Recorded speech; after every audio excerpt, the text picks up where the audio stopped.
Let's return to our top story here this hour on RT. Russia is saying it will continue with Tehran trade ties despite the new sanctions against Iran. Let's now cross live to the US Capitol, where I'm joined by Ivan Eland. He's the director of the Center on Peace and Liberty at the Washington-based Independent Institute. Thanks very much for joining us here on RT. Now, Russia's Foreign Minister Sergei Lavrov says that the new sanctions will not affect the contract to supply surface-to-air missiles to Iran. What's the thinking behind this? Is this to soften the blow of Moscow saying yes to the sanctions? Well, I think that's the trade-off, yes. They say yes to the sanctions, but the surface-to-air missiles will go through, and the Bushehr nuclear plant will also be allowed. Well, this deal has been on the table for about 3 years or so. It hasn't been carried out yet. But if it was to go ahead, do you think the US would actually be prepared, in effect, to turn a blind eye, in effect, and go along with Russia's deal to supply the missiles in return for Moscow supporting the sanctions, which, of course, it got Russia on board after a lot of pressure and after a lot of time? Yes, well, that may be one of the things that the United States had to agree to. We'll see if it happens. There's also something in the sanctions that said that the people who are adopting the sanctions must adopt vigilance. So the Russians could, under that, elect not to send the missiles, but there may have been a deal to get them on board with the sanctions that the missiles will go. What are your thoughts then? Will this fourth round of sanctions be effective, or will we have to see yet another round?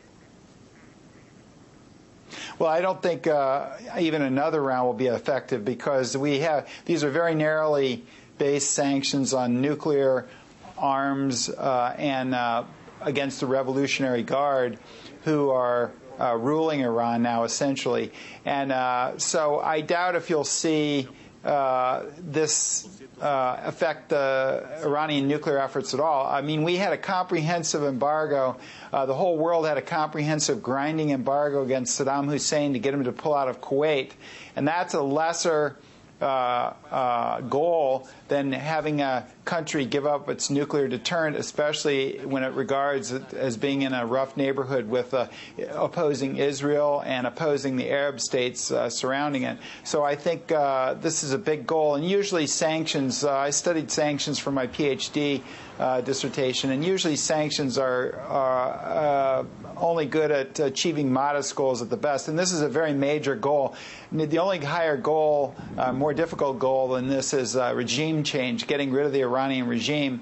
And that's not going to happen either, probably, unless it's done internally through the Iranian people. And I don't think, even if that happened, you would get rid of their nuclear program, because the nuclear program is widely accepted by all parts of Iranian society, even the opposition.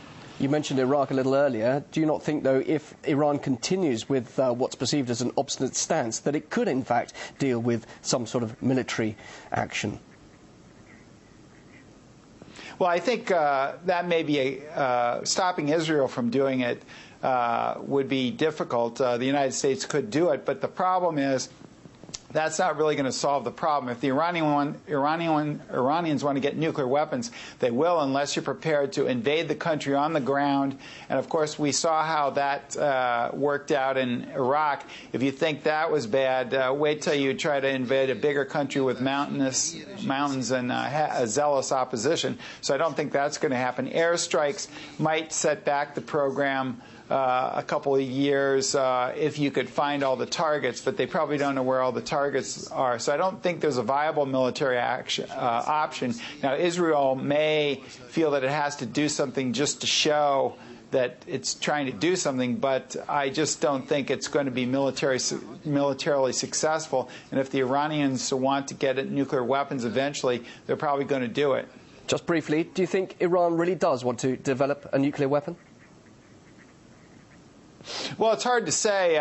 They may just want to go to what's called a breakout capability, where they could rapidly get a nuclear weapon if they wanted to. Japan has that capability now, but Japan has made the decision for the time being that they don't want to be a nuclear power simply because of they're very anti-nuclear as a result of getting 2 atomic bombs dropped on them. Iran may, for other reasons, decide that it doesn't want to go clear to nuclear weapons. We'll have to see what they ultimately want to do.